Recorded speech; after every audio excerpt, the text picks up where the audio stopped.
All right. Well, hello and welcome. This is Stats 21, right? Okay, good.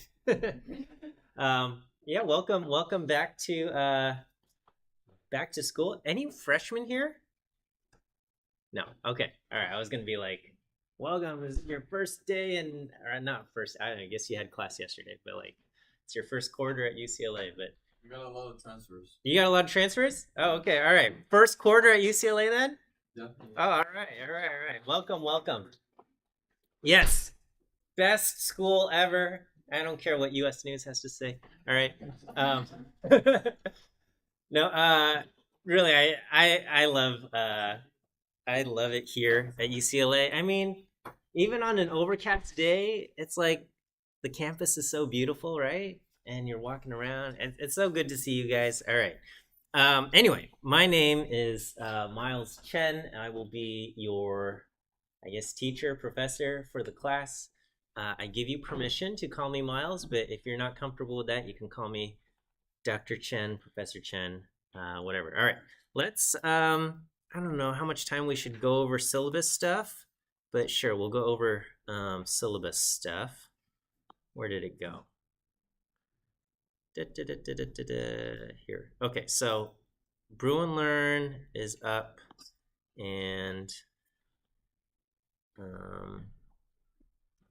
think okay, here we go.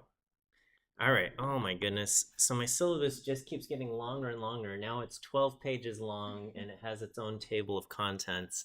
Um, that's just I keep adding stuff, right? Okay. Blah blah blah blah blah. All right. So you guys are here to learn Python. Um, have you guys already? You haven't taken another Python course already, have you? Like Pick 16A, or if you have, this class is like redundant. And I wish the departments and the classes played nicely. And like if you took Pick 16A, you would get credit for this class, or if you took this class, you'd get credit for the other class. But unfortunately, it doesn't. So if you've taken Pick 16A, I'm sorry, we're not going to be covering anything really new. I mean, I'll be teaching it, but that's about it. Okay. Yeah, this is what we're doing. Okay. Okay.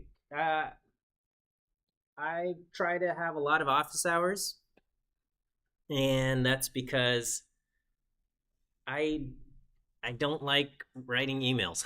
so, um, and I don't like writing emails, so that makes me like bad at responding to emails. And honestly, the shorter your email is, the better. Okay. I understand sometimes you feel like, oh, I've got to explain my whole situation, but really just tell me what you need and I'll be like, all right, whatever. Um, just because, yeah, I don't know. I have a hard time. I've always had a hard time. I'm bad at texting too. Yeah, so anyway, um, but I'm much better at talking in person. And so I have a bunch of office hours. I got Mondays in person online, Tuesdays online, Wednesdays in person online, Thursdays, um, and then also on Saturdays. And so if you're coming on online, so anyway, if you need like an extension, if you have something, whatever, just come to office hours, and I can take care of it right then and there. Put your things. So yeah, um, I there's obviously deadlines for the homework, but I'm also like I get it. Sometimes life happens and you need a few extra days to get your homework done. I'm generally pretty understanding. Like the written policies and the syllabus are probably much more strict than what I actually am. In that, like the written policies are like you need to have documentation and it's all there to like to kind of keep me out of trouble, right? But if you just come during office hours and you say, "Hey, this is what's going on, and I need a couple extra days to get the homework done," like most of the time, I'll say yes. Okay, um, um, and that's fine. Okay. I don't have office hours on holidays. This is like Veterans Day, and this is Thanksgiving Day, and then also like the week of Thanksgiving.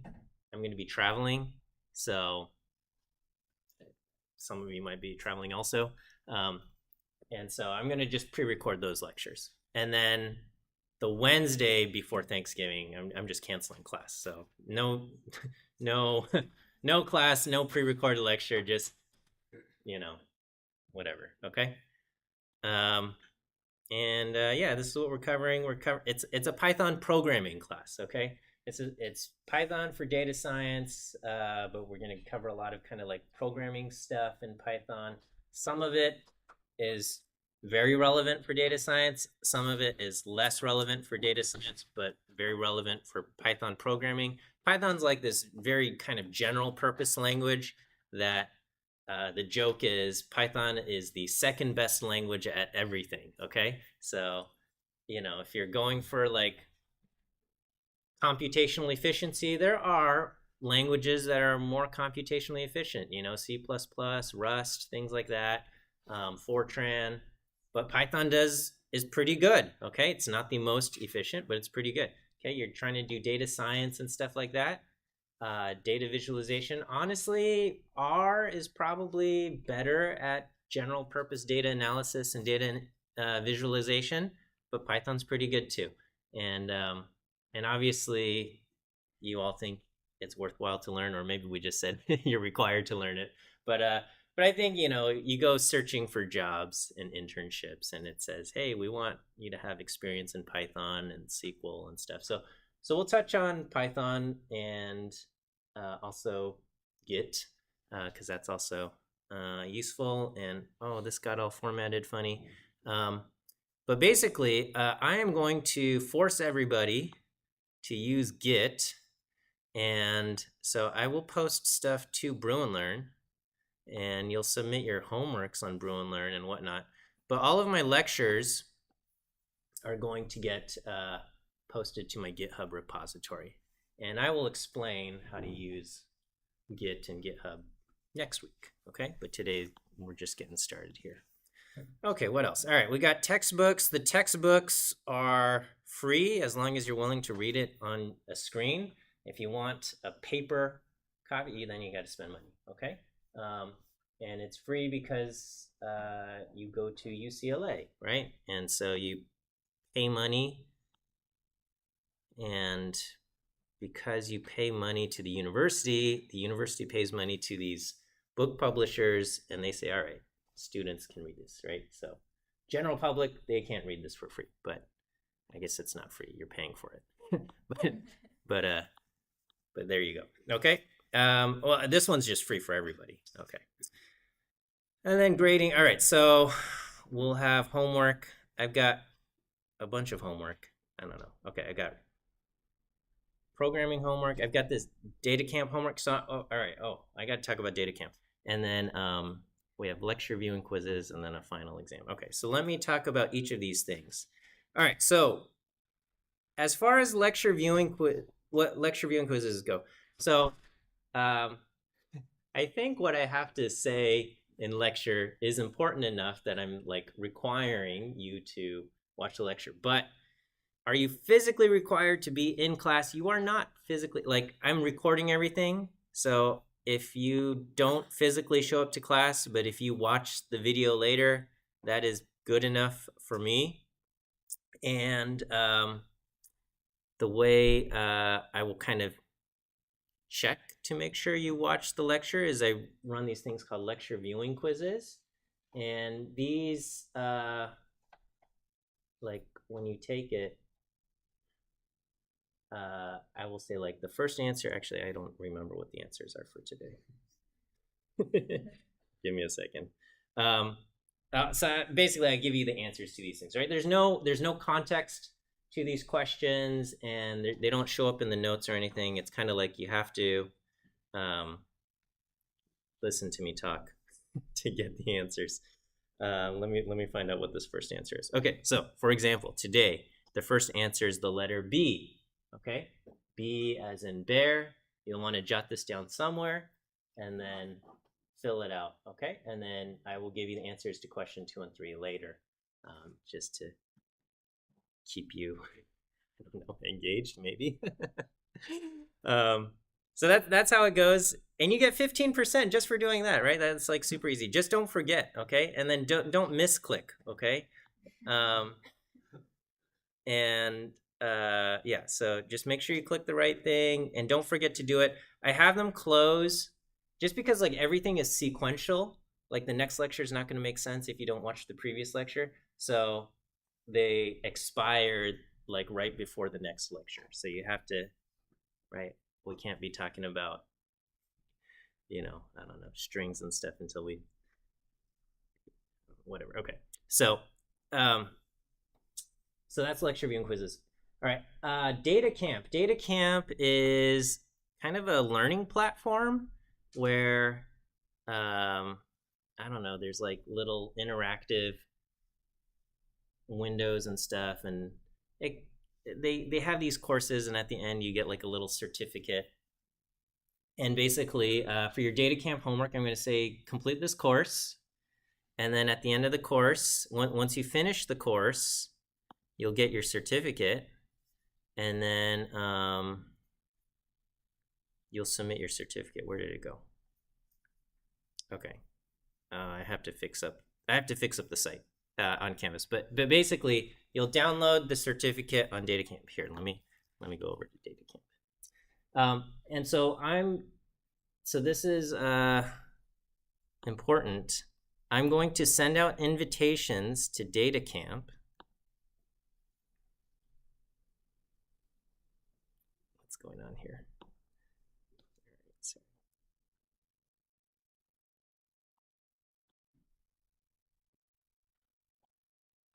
Please let me in. Okay, so all right.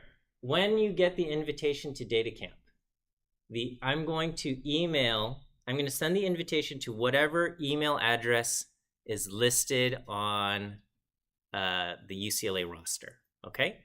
And if that is, Joe Bruin at UCLA.edu, you have to use Joe Bruin at UCLA.edu when you create your account with Data Camp, okay?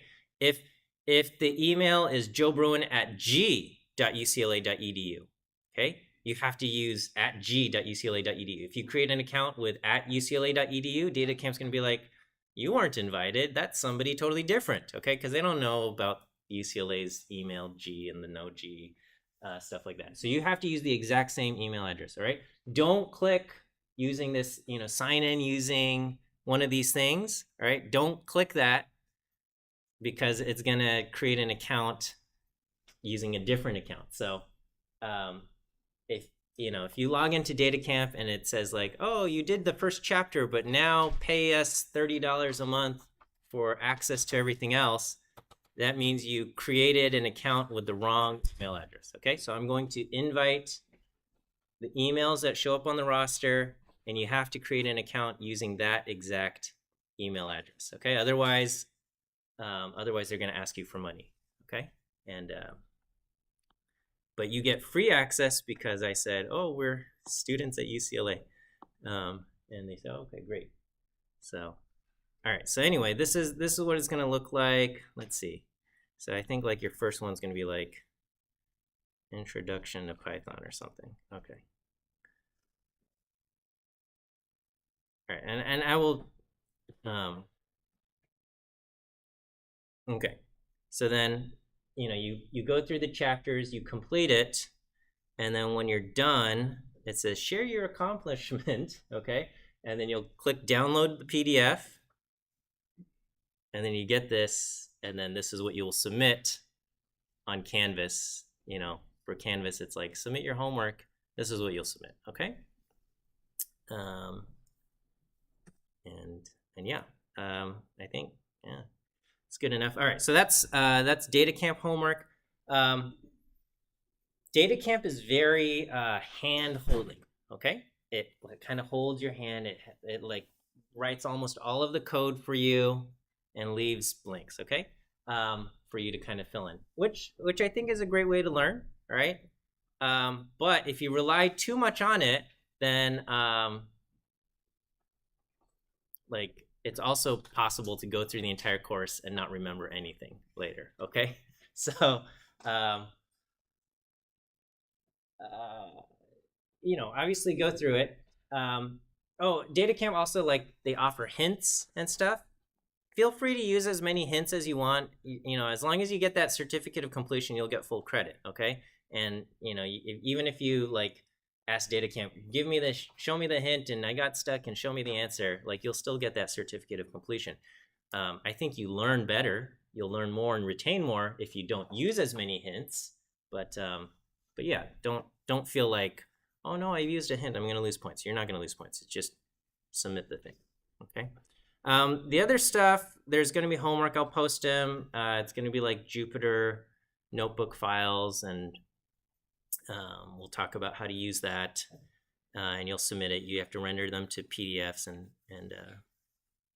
whatnot. Okay, and then we'll have the final exam, and it'll be in-person written exam. Unfortunately, I used to have like an online exam, and it was okay, and then ChatGPT came out, and then my final exam average shot up to 99%, and I felt, oh, this feels a little uncomfortable. I'm feeling uncomfortable about this. So it's going to be in person, and we'll have to you'll have to write stuff by hand, and it kind of sucks for everybody, but it's like, at least I know you're writing the code yourself, okay? And that'll be the final exam. All right. You don't have to read through, well, read through most of the syllabus, I guess. Okay. All right, let's get into what this class is about. Oh, let me tell you a little bit about myself. All right, so I'm Miles Chen, and I'm going to share you pictures of my family, even if you didn't ask for it. So this is my family, my wife, and I've got two girls, Lucy and Eva, the 6th grade, 3rd grade. Okay, and then this is when we went to Japan last year. And then this is my dog, Firu, and he's the best dog in the world. So he loves to just kind of snuggle and cuddle with me, which makes me happy. And then we also have a rabbit for some reason, because the girls wanted one, and I guess I said okay. So now we have a rabbit. Her name's Bun Bun, and we have to keep the dog separate from the rabbit because, I don't know, he really wants to be her best friend, but I don't, it's the interspecies relationship that concerns me a little bit. So I'm like, I don't want you to suddenly attack her. So, okay. All right, this is what we're going to cover. A bunch of kind of Python stuff. I don't know. Who has Python experience, like feels like they're pretty good with Python already? Okay, a couple of you, but most of you know. All right, that's fine. All right, because this is for the most of you who are not super familiar or comfortable with Python, and so those of you who are already experienced, these first few weeks, I don't know, maybe the entire course will be review for you. But there's a lot. Python does a lot of really, really, really cool stuff, especially its object-oriented programming system. It's Python OOP, its object system, I think, is one of the best thought out and implemented OOP systems out there. I don't know, it just really works. It's the OOP stuff, not as super relevant for data science per se in of itself. However, it's such a good system that it shows up in like everywhere. And so you might see some data science code where then, suddenly they start implementing things as an object-oriented programming system, and you'll want to be familiar with it. Okay. Let me talk a little bit about AI and or artificial intelligence and academic integrity. I thought I want to talk about this. Okay, so here's the truth about this class. This is like an intro Python class, okay? ChatGPT can do everything in this class, all of the homework, all of the exam. I mean, there's just one final exam. It can do everything and get an A. All right. And I probably wouldn't, like, if you give me stuff from ChatGPT, like, I'm not going to be able to say, oh, this is definitely a giveaway that it was AI generated or something. I'm not going to know the difference. Okay. And I'm not like, you could use it and get away with it. Like, um, that's the honest truth. We're not covering anything in this class that's like beyond the capabilities of ChatGPT. Okay, this is an intro class, and it's really good at intro level stuff. Okay, and even if you don't use ChatGPT, like, because these are textbooks and stuff, there's probably like solutions to the textbook somewhere floating out there. Okay, if you search hard enough, right? Yeah, if the goal in the class was just get the homework done, if that was like the entire purpose, then sure, it would make sense to use something like ChatGPT, an AI tool, or copy someone else's homework. But that's not the point. The reason why you're here and going to university is so that you learn. Okay, I mean, I guess there's two parts, right? Like, you want the degree because people want to see a degree when they hire you, okay? But the reason why they want to see the degree is because the degree is supposed to mean that you've learned something, okay? And so it's sad if you get the degree but you didn't learn something, okay? So the real goal is you want to learn something, and then you get the degree to kind of support that, okay?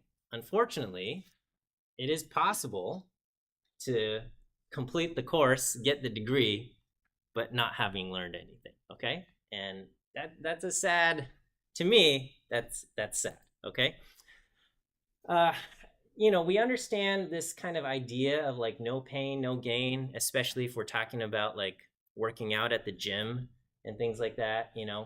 When you go to the gym and you lift weights, the point of lifting weights is not that weights get picked up off the ground, okay? The point is that process of lifting the weights is hard, and it forces your body and muscles to work.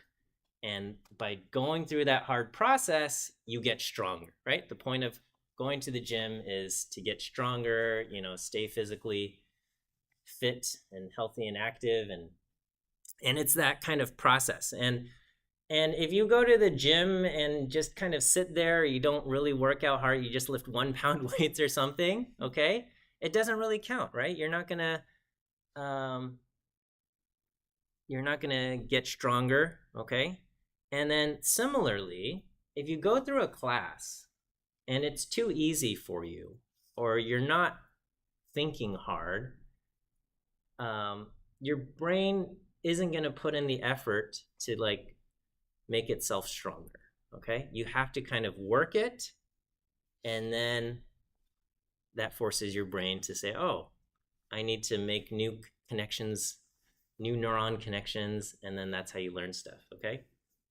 And those new connections form while you sleep, so it's also really important that you get proper sleep. And I feel like I'm your mother talking to you about like, it's important to sleep, but it really is, right? Like, that's when your brain actually forms those connections, is during your sleep. You work it hard during the day, it forms the connections while you sleep, okay? So asking the AI to solve a difficult assignment for you or something, okay? That's like going to the gym and then, I don't know, taking a selfie. Hey, I'm at the gym, like, but then you just have someone else lift the weights for you, okay? That's what's the benefit of that, okay? Sure, you got the selfie, okay, and maybe you'll finish the class, but it's not going to help you towards the real goal, which is you want to learn this stuff, okay? And then okay, so this is kind of this this thing where because I'm on like the professors subreddit, and I talk to other teachers and professors, and there's a lot of like negativity and discouragement and stuff, and people, I don't know, people are always complaining, oh, kids these days and stuff. But I don't feel that way. It is true that AI presents challenges, especially from a teaching perspective, but I don't think students today are inherently more, I don't know, lazy or something than previous generations. I think you guys are great. I don't know any of you yet. I mean, I know some of you, but I think you guys are great. You guys are at UCLA. I love teaching at UCLA because honestly, you guys are like the best students, right? Like in high school and stuff, you guys all like were super achievers, or you transferred here from another school, and at your community college you were a super achiever. That's where you're here at UCLA, and so it's such a privilege to be here. I think sometimes students do get the priorities of the class mixed up, though, right? And if you think the priority of the class is I need to get an A versus I need to learn, then it's going to be tempting to do things to satisfy getting the A versus satisfy that learning part, right? And and I know like the whole grading system is it's this quandary where like we need the grades kind of need to exist in order to keep students motivated, because if I just said, hey, everybody's going to get an A no matter what you do, then suddenly like the importance of studying for this class is going to drop, right? There's kind of like there's a motivation. Having grades is like motivating, I think, for most of you. Okay. But at the same time, because we say, oh, okay, try to go for that A, then suddenly it's like, oh, I need to do whatever it takes to get that A, even if it comes at the expense of trying to learn.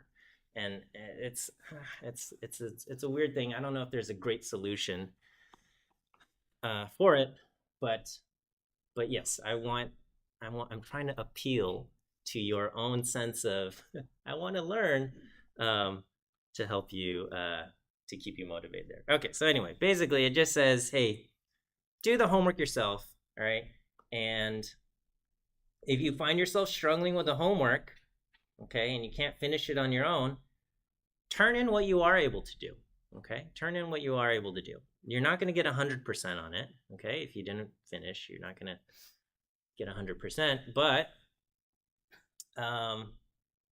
you want to be able to finish your courses and your college degree and be proud of what you achieved. You want to be able to look back and say, hey, I worked hard, and I can say all of the stuff I submitted was my own work and not something generated by the computer, right? Okay, so all right, so I've got this AI collaboration policy. This is like this long thing that just says like, don't use AI to come up with ideas. Okay, AI is a really useful tool. Okay, and I don't want to say like you're not allowed to use it at all. Okay, it's good for like if you've written something and you need to have it check for like typos and grammar and stuff like that. It's really good at stuff like that. Okay, if you've written something and you say, hey, can you clean up my formatting? Okay, it can do that. And then also if you have like, oh, I know there's a function and it does this thing, but I forgot what it's called. Okay, the AI is really good at helping you find that thing. It's much better. And I mean, like, because normally if you try to do an internet search and you're like, I know there's a function that does this, but I don't know what it's called, like the internet search isn't so good. Okay, although now Google, the search will have like the AI result as part of the search anyway. So it's like impossible to fully avoid AI, even if you're like, if you give yourself like the I'm going to avoid AI challenge, like as soon as you type something into Google, you're going to get an AI result anyway. So, but it is really good at like, hey, what's the name of that function that does this thing, and you specify like it's like, oh yeah, that's blah blah blah. Okay, it's really good at that. Okay, and um, but yeah, I don't want you to offload the thinking part where it's like, how do I come up with an algorithm, or what is the system I need to write to implement this? Okay, it can do that too, but don't use the AI for that. You want to use your own brain for that. Okay. There's this objection, all right, and this is kind of a big question these days asked of higher education, um, and it's like a real legitimate thing too, right? If if AI can do everything in this class, right? Like, is this class even worth taking, right? Is if AI if I'm gonna just get replaced with AI, like why even bother going to school? Why am I bothering with this, right? We told everybody, hey, you should learn how to code because there's good jobs if you know how to code, and then now it's like, oh, but those jobs are gonna get taken by AI, and then um, and now the jobs are like, oh, if you are an artist that doesn't produce art that looks like it was AI generated, now that's like much more valuable these days. And I don't know. But so, of course, I'm biased and I'm optimistic. Okay. But if AI can do everything, and if AI can do data science, is there still going to be data science jobs? Is this class still worth learning? And of course, my answer is yeah, the class is worth learning. Of course, I mean, I'm here and you're here. We have to tell ourselves this, otherwise, what a sad day. But but no, for real, I truly believe it. Okay, and I also truly believe there will still be data science jobs. Okay, and this is my argument. Okay, AI can't do everything, and I don't think it will ever be able to fully do everything either. Right? It is making a lot of progress. It is displaying a lot of kind of behaviors that are a little bit worrisome. I don't know if you ever watched like YouTube videos on AI safety, and like now the AI has learned how to lie and do things secretly without letting them. It's like, oh gosh, this is a little bit scary. But um, there's a lot of kind of advanced thinking that I think AI still can't do, and probably won't be able to do for a very long time. Okay. And so this class, it's, I think of like um, knowledge as like kind of this pyramid. I don't know if it shows up in the thing, but basically there's like foundational stuff, right? If you think about like your learning math journey, okay, probably when you were in first and second grade, you were able to add numbers and do multiplication, and you did this better than your classmates. And then that trend kind of continued, so much so that when you got to junior high, you got put in a separate class from the other classmates, and they were like, you guys are the ones who are good at math, and we're going to teach you algebra and geometry and calculus and all of that.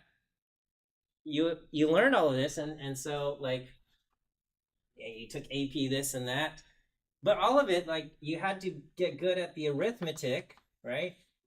And then like you built on that and you did your algebra, okay, and then your, I don't know, whatever's next, trig and calculus and stuff like that, okay. And then now, if you're taking advanced math courses, now you have like analysis and all that, right? All of this kind of builds on the previous stuff, okay. All right, replace all of this stuff with like, you got like basic Python, all right, intro Python, and then like intermediate and more advanced and stuff, okay. The AI, it's really good. It's really good at all of this stuff down here, okay. And so it's tempting to just say, hey, AI, do all of this stuff down here because you're really good at it, okay. It's really good. It's not going to be good at this kind of stuff, right? If you want to get good at this kind of stuff, which is probably where like the job security and stuff where it's like, oh, is my job going to get replaced by AI? You want to master this stuff up here, okay? But you're not going to be able to do this stuff if you can't do this stuff down here, okay? Like, you can't teach somebody calculus and analysis if they were bad at multiplication, okay? And similarly, if you don't take the time to build this foundation of all of this intro Python stuff, which we cover in our class, there's no hope for understanding, large language models and AI, neural network architecture and stuff like that. That all kind of builds off of that. So yes, can the AI pass this class with an A and do all of this stuff? Yeah, probably. Okay. If you do that, are you going to learn? No, your foundation will be super shaky. Okay. And if you want to have job security and not worry about your job getting, your coding skills getting replaced by AI, you want to be able to master this stuff up here, which AI probably not going to be able to do for at least by the time you're looking for jobs. Okay. But yeah, that's going to build off of the previous stuff. So that's my argument as far as like why this class is worth taking and why you should do this. Okay. All right. Oh, okay. Let me give you your second view quiz answer. The second answer is the letter D. D as in dog. D as in dog. Okay, and I'm going to give you this spiel on grades and life. And if you've taken a class with me before, you've already heard this. If you take a class with me in the future, you're going to hear it again because I give this to all of my students every class.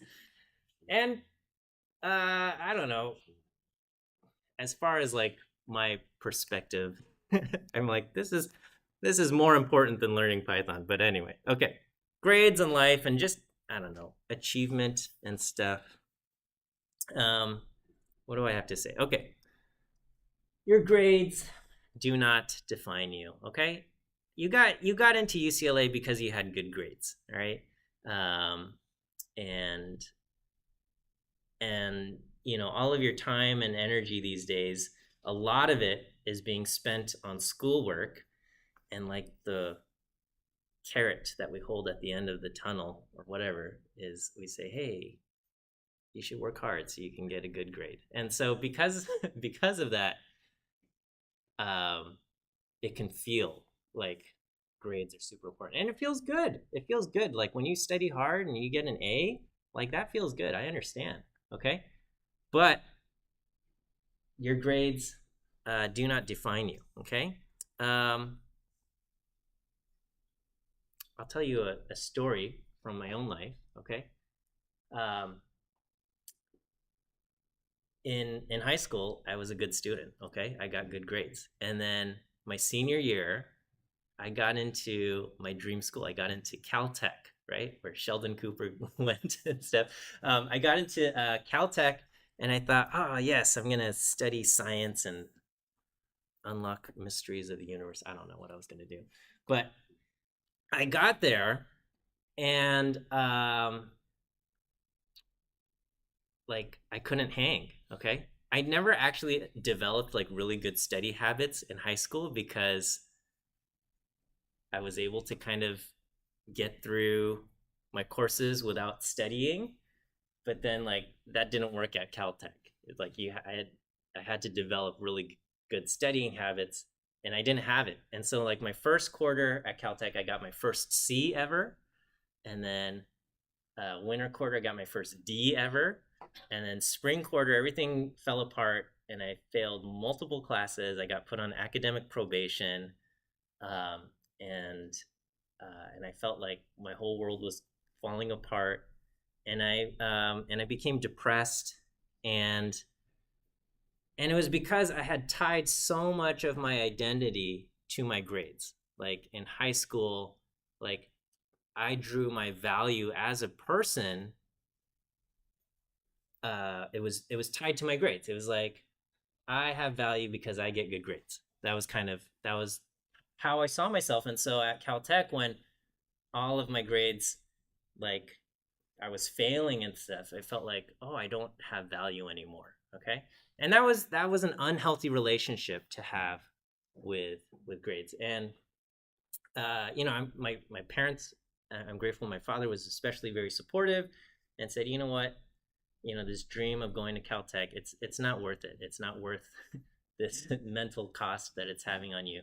And so I ended up transferring out, dropping out of Caltech. I transferred to another school, and I did much better. And kind of that painful process, as painful as it was, it forced me to separate my identity from my grades. Right? I had to see myself as a person that has intrinsic value, right? And not, my value as a person doesn't come from my grades, and things like that. And I don't know where you are in your kind of like how much of your own identity is tied to your achievements, whether they're academic or professional or things like that. But I just want to say to you, you as a person are so much more valuable than, grades on a piece of paper, or what salary you bring home, or what title, right? Sure, the world values these things, okay? But I don't know, we're much more than that, right? We it sounds cheesy, but we're able to love and form relationships and be kind and things like that. So anyway, your grades don't define you. That's what I want to say. Work-life balance is going to be something that I think you will tend to struggle with probably for the rest of your life. Okay, there's always going to be, for the rest of your life, there's going to be 24 hours in a day. And for the rest of your life, there's probably going to be things that demand your time and attention. And probably for the rest of your life, there's not even, those 24 hours isn't enough to cover everything. Okay? And so we have to pick and choose, right? And I broadly say, the things that require our time and attention are things like work. And that includes school and academics right now for you, actual jobs and stuff. And maybe some of you have internships, and some of you are like part of these professional clubs and stuff. And then there's also the relationships we have, whether they're with your friends or your family or a romantic partner or anything like that. And then you have to take care of yourself, take care of your physical health, things like getting enough sleep and eating well and exercising, but taking care of your mental health and spiritual health if you are spiritual. And if you say, well, I've got 24 hours in a day, okay, you can't give 100% to everything, right? You have to pick what's important to you, okay? And when you do this, the things that you don't give time and attention to, those parts of your life are, the natural consequence of that is that those parts of your life are going to, wither or not flourish as much, okay? So you give a lot of time and attention to this stuff in your life is going to flourish. You don't give a lot of time and attention to this stuff is not going to flourish as much. And you have to be okay with that. And that's how you can achieve, I think, a healthy work-life balance. If you feel like everything in my life needs to flourish, and I need to give time and attention to this, and time and attention to this, and time and attention to this, and time and attention to this, okay? What's going to happen probably is this part, the self, there's going to be no time and attention spent there. And this part is not going to flourish, okay? And you'll suffer, right? And so you have to kind of pick, and you have to be okay and say, hey, hello. That's all good. You have to be okay with those aspects not flourishing as much, okay? And so, like, this silly example I have is, and maybe some of you have experienced this, right? Maybe you're in a close group of friends, and then somewhere along the way, you get involved in a romantic relationship. And so now you're spending a lot of time with your new romantic partner, and it's exciting and it's fun, and this part of your life is flourishing. but you're not spending as much time with your original group of friends. And so that part is not going to flourish as much. And it might even come to a point where one day, like these group of friends, they go off and do something and they didn't invite you. Okay. And it can feel hurtful, but it's not necessarily like they're trying to like be hurtful or mean, but it's just, yeah, if you're not spending as much time with them, you're just naturally not going to be as close as you used to be. Okay. Things like this happen. Okay. Once you're working in the professional world, okay, you can say, hey, I really want my professional life to flourish. So you dedicate a whole bunch of time there. Okay. But what might happen is your relationships might not flourish as much. Okay. Other of you might say, hey, you know what? It's still really important for me to invest in all of these relationships that I have. I've got to, like for me, it's important for me to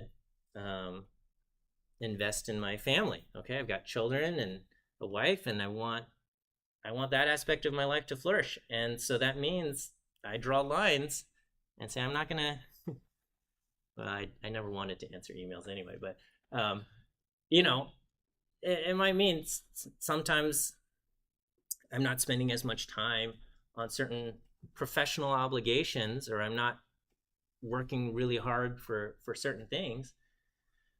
And yeah, that might mean other people get promoted and other people, find success faster and things like that.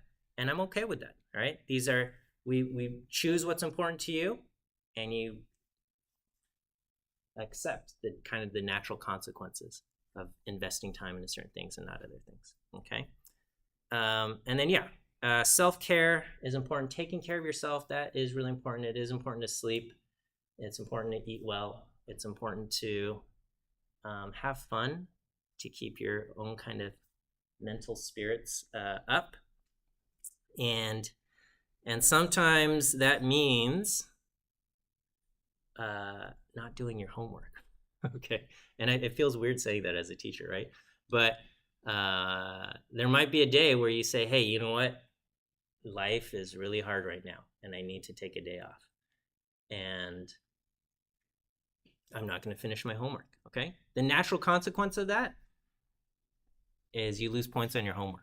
Okay. If you submit your homework and you say, hey, this is all the energy I had in the tank right now. Okay. And I couldn't do it to 100%. Well, you're not going to get 100% on the homework. Okay. But I want you to be okay with that decision. I want you to feel and say, hey, you know what? I made a decision to prioritize my own kind of mental well-being, and I'm okay with taking a hit on the grade here, right? That's what happens. Okay. So blah blah blah blah blah. Okay. What is this? Oh, beware of fruitless entertainment. Oh, okay. So entertainment is important. It's important for us to have fun. Okay. That's like, we need to have fun to kind of lift our spirits and our mood and improve our mental health. And so I am all for doing things that you enjoy. Go to the movies, read a book, watch TV, play video games, hang out with friends, stuff like that. Okay. There is a class of activity, though, that I call fruitless entertainment. And these are like frequently like addictive, either behaviors or apps or things that have been designed not to improve your mental well-being, but to just keep you engaged on the app or the platform for as long as possible, because the longer you stay engaged, the more advertisements they can feed to you and the more they can profit off of you. And you can thank data science for figuring out exactly what to put in your algorithm so that you stay hooked in there, right? And we've probably had the experience where, oh, I'm going to just take a few minutes and just scroll, and then before you know it, 4 hours have gone by, and then you go, oh man, I didn't get my homework done, and now I have to stay up super late, and then you just feel crappy, right? That that is not good. Okay. So just be mindful. You know, for me, what it took was I deleted a bunch of apps and stuff. So I don't have social media. Like I kept LinkedIn because I like seeing like where the where my former students are now working, and that's always fun.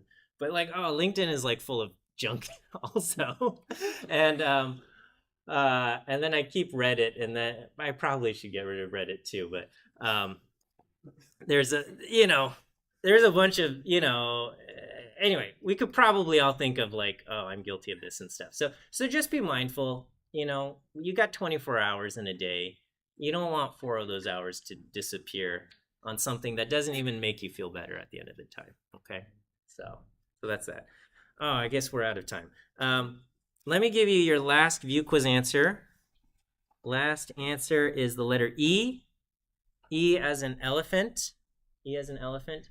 Okay, I was going to cover some shell basics, which is like how to use the terminal, because we're going to be interacting with the terminal, but that'll come later.